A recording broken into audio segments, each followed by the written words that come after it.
Okay, well, since I'm going through my end of the year pruning, I thought I'd give an update because it's been a couple of years since I've given an update. So I pruned one side of this trellis so far, and you can see how the other side is still pretty overgrown and a lot over the top wire. And so now that it's at the end of the year, the goal is to come in and recreate that two-dimensional flat canopy that you need to start the year off with. And this is all the growth that happened throughout the year because you get quite a bit of flushing. And so yeah, I need to come in now and get back the canopy to where it was. On the top it's really overgrown on a lot of these trees.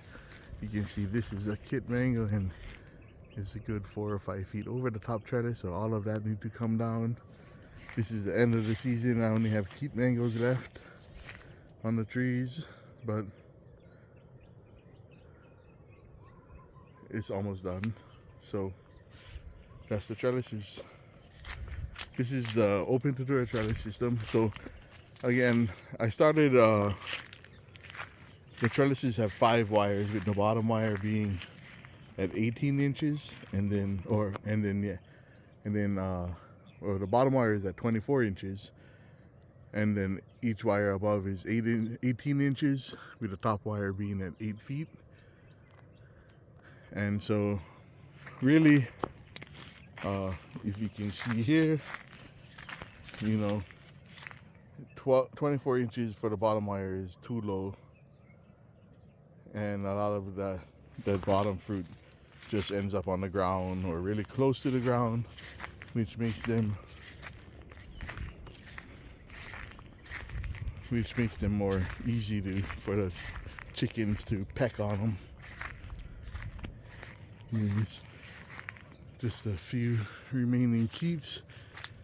Keeps is really productive mango, does really well on the trellis, even if the tree itself is really a vigorous grower and grows faster than any other of the trees that I have on a trellis. I have pretty much 3 varieties on the trellis, which is white piri,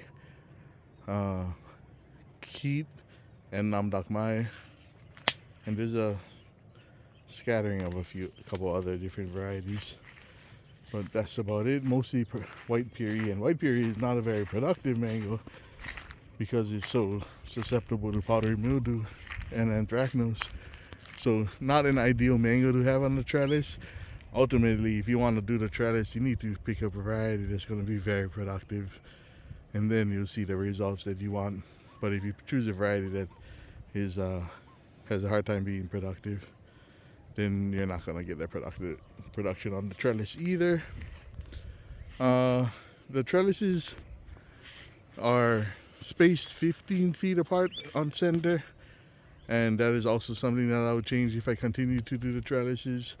I would widen it out so at least twice as wide, so you can get a tractor in easily and which will help with mowing and things like that, and just create more space and more sunlight, because it feels like they're just too close together, and that by the end of the year, especially with the trees that have gone above the trellis, it starts to shade out the next trellis to it. So if there was more space in between it, then it wouldn't be as much of an issue on shading out. But other than that, the trellises work out pretty well. I'm surprised how much flowering comes even after I prune it down heavily to get that two-dimensional flat canopy again. So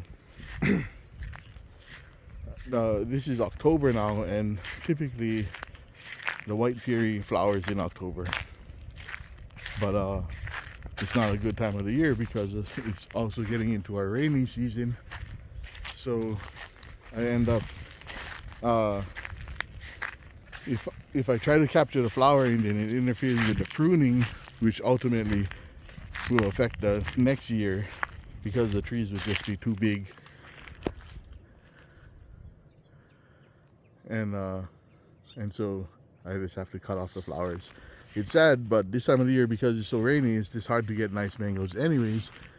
And by getting the pruning in right now, it keeps me on schedule for this tree, the white berry, to flower again in like maybe March, or even as early as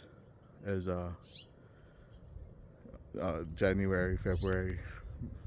I expect it to flower, even though I cut off all the flowers in October.